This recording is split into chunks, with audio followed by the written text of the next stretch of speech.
este quinto concerto do Festival de Música Cidade de Lugo. Simplemente queríamos informarles de que por problemas personais da actriz María Garata nos pode acompañar esta tarde, pero temos o seu lugar tamén extraordinaria, e tamén actriz, Lucía Rafa. Que disfruten do concerto.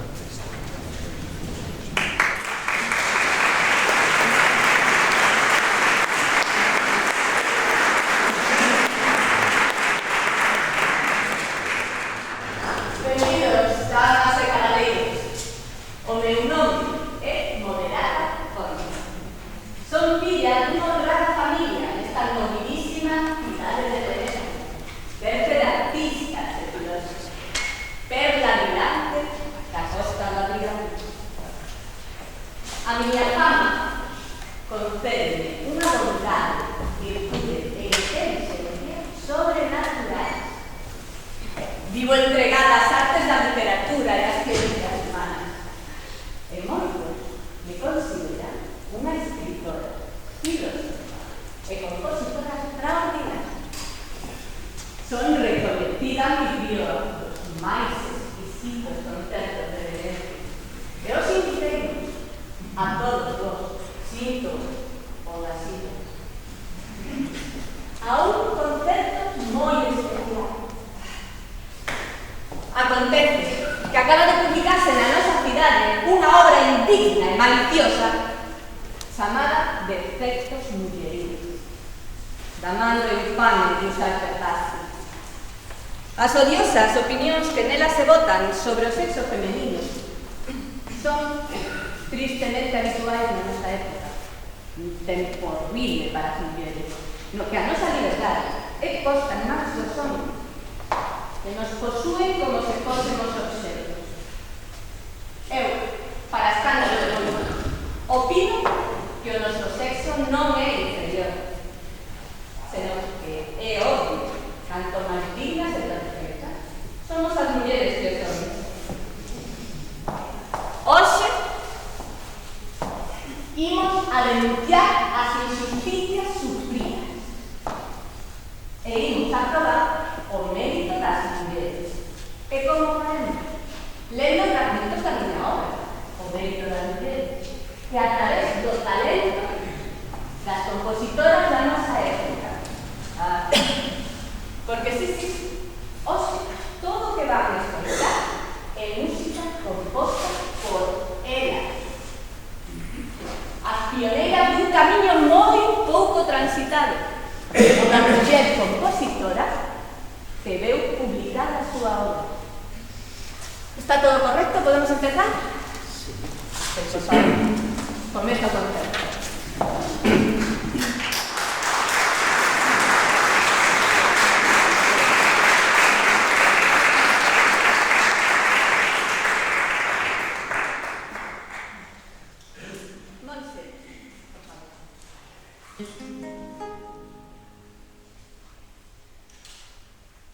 Oh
Os hombres, en todos los sentidos, nos ofenden e agarran.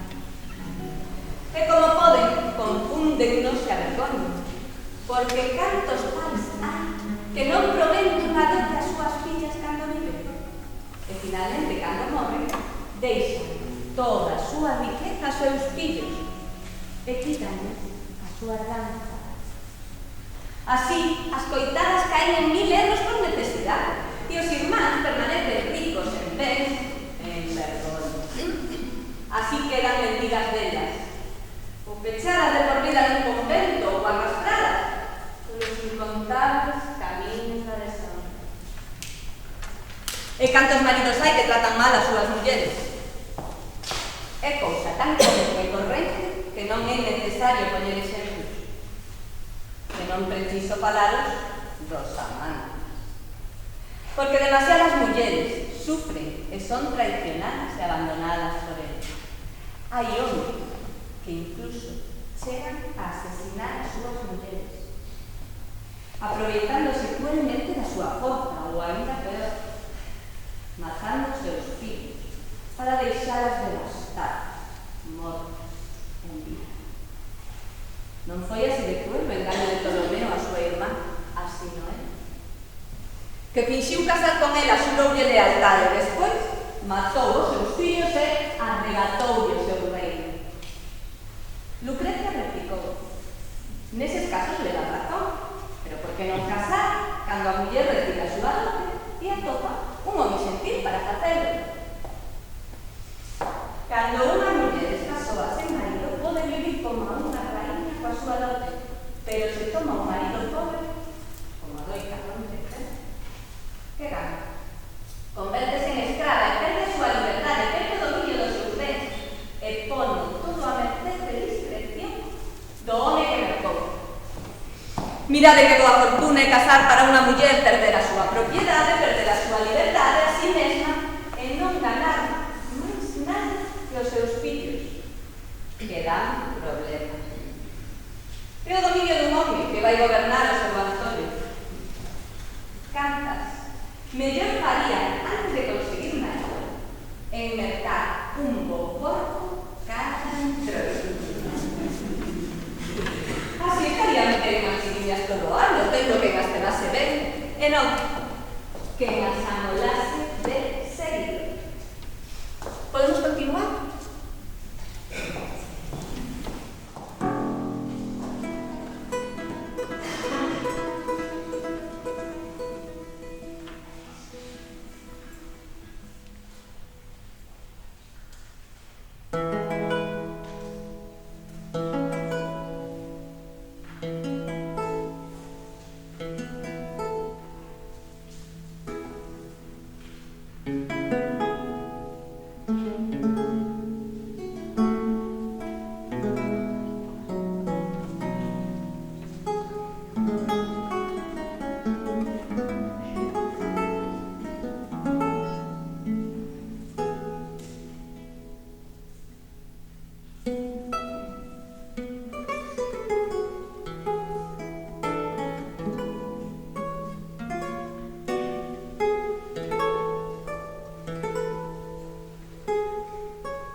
unha das compositoras millores da nosa época. Escoitarán tamén cancións, música de Claudia Sesta, un talento cultivado entre os muros dun convento, como moitas veces aconteceu na historia. Tamén teremos composicións de Madalena Casulana. Foi, ten o mérito de ser a primeira muller na historia de Occidente en ver un volume completo da súa obra publicado en exclusiva. E, como non, a xoia de Florencia, Francesca Caccini, que parece ser que foi a primeira en escribir e publicar ópera que se sepa. Todas elas teñen historias moi diferentes, pero teñen algo en común: o amor pola música. E a pesar de estar sempre enterradas en casas, palacios ou conventos, tiñan esa extraña liberdade que dá o espírito musical. Continuamos con certo. Sigamos.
Ecce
Corriate già le stelle, i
busca a variedade e a elegancia na voz, estilo, acordes e acentos.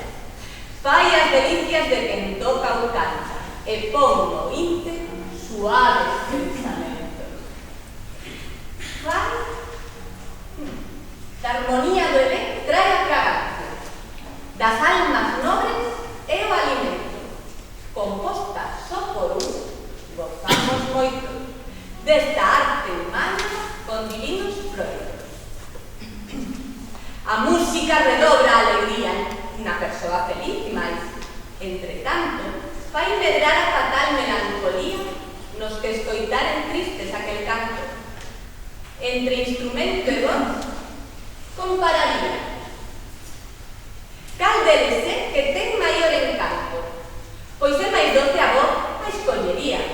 Este mérito seu estimo tanto, fonte de sentimentos e paixón, o canto alcanza sempre o corazón. Os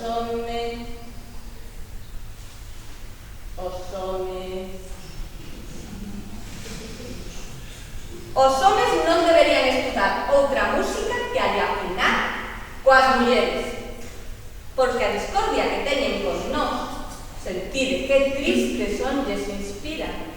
Bendita en verdade é aquela muller que pode vivir sen a compañía dos homes.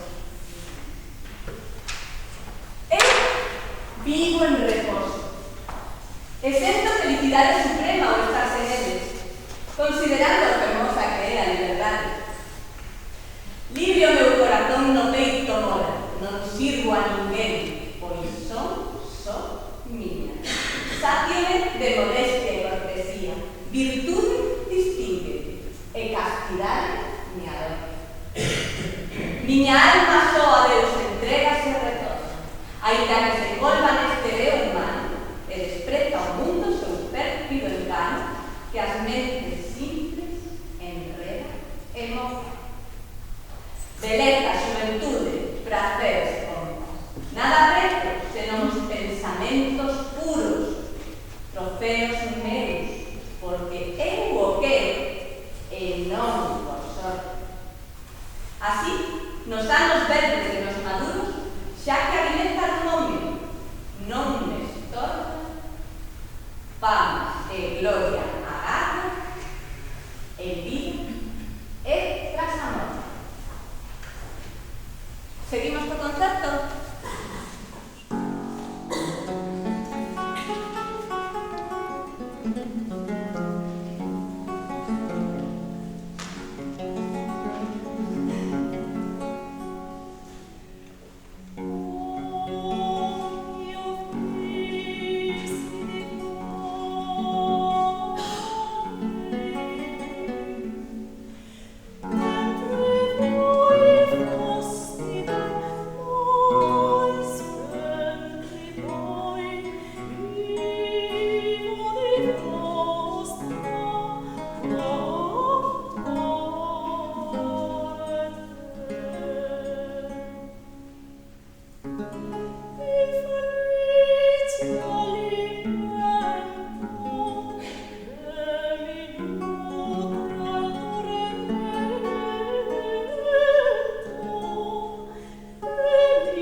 hombres.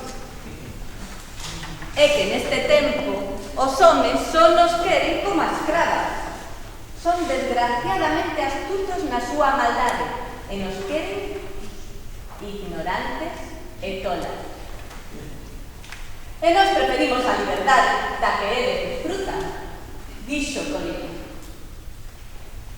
Se fose certo, respondeu Virginia, que os homes son tan imperfectos, por que son superiores a nós en todos os aspectos? A isto respondeu Colina. Esta preeminencia é unha invención dos nosos pais e maridos. Eles queren ter o señorío sobre nós, que en verdade deberíamos telo nós sobre eles. Porque se ve claramente que é propio deles traballar e adquirir bens para nós, como fan os maiordomos. E por iso nacen máis fortes e robustos ca nós, para que poidan soportar os traballos dos nosos servicios. Díndenos que somos pecadoras e malvadas por naturaleza, e lembranse de Eva, a primeira muller, que o seu pecado que trouxo a perdición dos homes todos. Pero non é tal, porque a perdición foi cousa de Adán.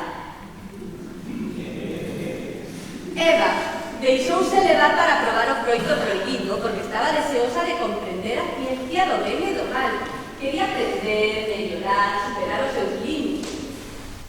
Pero Adán, non por iso, senón por codicia e gula, o escoitar que o froito era sabroso, comeu, non? O que foi unha intención peor e máis desagradable. E por iso é que Deus non os expulsou do paraíso despois de que Eva pecou. Nese momento non se moveu, senón que foi despois de que Adán o desobedecera. E aínda así, Deus, na súa infinita bondade, creou a Santísima Virxe María, Señora e Raíña do ceo, unha muller humana con divinas cualidades para a nosa reparación, a de todas as mulleres. Sen embargo, non creou un home así para resartilos a eles. Buscade nas crónicas antiguas e non atoparedes ningún con tal excelencia e mérito, porque nin sequera Deus foi capaz de facer unha cousa tan complicada. Proseguimos.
lontano